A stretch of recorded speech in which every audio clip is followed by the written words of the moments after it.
Hello. Right now what we're going to begin is this amazing journey into sociology. And really the first step in taking this journey is finding out what in the world sociology is. Unlike psychology that has these great media figures like Dr. Phil, sociologists are sometimes not as well known. They're out there, but they're not as well known, and in particular the discipline itself is not as well known. Therefore, in this lecture what we're going to do is first of all describe what the discipline of sociology is, to really give you an idea of what you're in store for. Second of all, we're going to define what society is, because if as sociologists we're studying this thing called society, we really need to talk about what exactly is it. It's like the air in many ways. We know it's all around us, but how can we tangibly pin down the characteristics of any society? Finally, we're going to briefly outline the goals of sociology. What are we aiming to do as sociologists? When we're talking about sociology, first of all, we're talking about the study of human behavior. Why, if, for instance, you laugh at a funeral, you might get very dirty looks, or if you start crying in the middle of a comedy movie, you might just get strange looks. Well, we as sociologists are interested in understanding human behavior at the micro level, at the movie theater for instance, or at the macro level, meaning, well, why do we see forms of inequality in society? Why do people go to the country club versus going to the movie theater? So we as sociologists are interested in human behavior. Furthermore, we're looking at social groups. We as human beings are unique individuals, but we are all members of groups. We're members of families, we're members of faith groups, political groups, all these different groups. Therefore, we as sociologists are particularly interested in group behavior, why we act the way we do in certain groups, and how certain groups actually shape and navigate in many ways our behavior. And finally, if you go into any dictionary, you're going to see that sociology is the study of society. But really, what is society? If sociology is the study of society, what is it? What exactly are we studying? Well, really there are some key characteristics of any society. First of all, any society is composed of a population of people living in the same geographic area. So again, you're living in the same geographic area. This is not a random amalgamation of people. Two, you have a shared cultural and common identity. There has to be a sense of we. So in addition to the shared geographic area, there has to be a shared cultural identity, a common identity. And finally, any society falls under the same political authority. There has to be some large-scale institutional organizing force that in many ways keeps people together, directs the political, social, economic trajectory of this group of people. So again, society is a population of people living in the same geographic area who share a common culture and a common identity, and whose members fall under the same political authority. Now what I want you to do is pause the lecture and consider American society. What is the geographic area of America? What is the shared culture? What is American culture? How is it that somebody from Florida has a sense of being American just as much as somebody from Washington? Finally, what is the organizing political authority that exists in American society? What are our goals as sociologists? Well, first of all, we're identifying social patterns.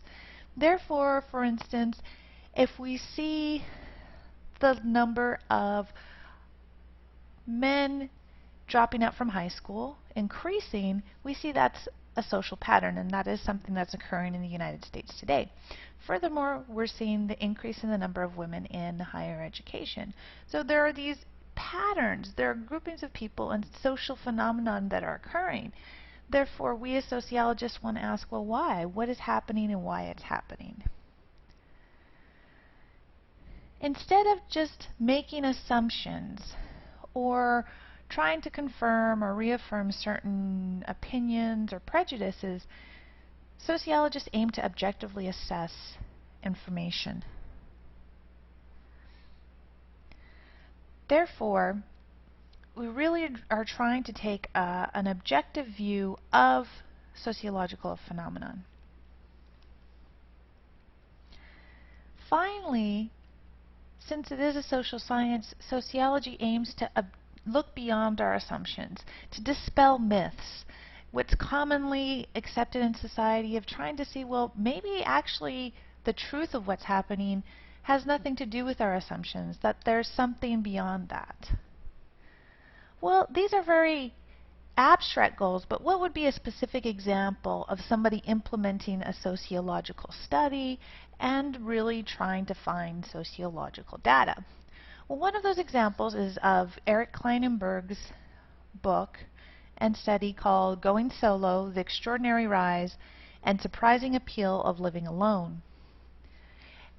And what Kleinenberg noticed was that there was a pattern. Remember, one of the goals of sociology is to identify patterns. And what he saw in the United States was that in the 1950s, 4 million Americans, meaning less than 10% of American households, were composed of people living alone. However, today, in the 21st century, 32 million, meaning 28% of American households, are composed of people living alone. In more urban areas like Seattle, San Francisco, and Denver, those rates actually go from 35 to 45%. Therefore, what he did is, as a married person, because he's actually married, he tried to systematically and objectively assess information. And how he did that is that he composed a study of 300 interviews. So he conducted 300 interviews with people throughout the world, asking questions about living alone.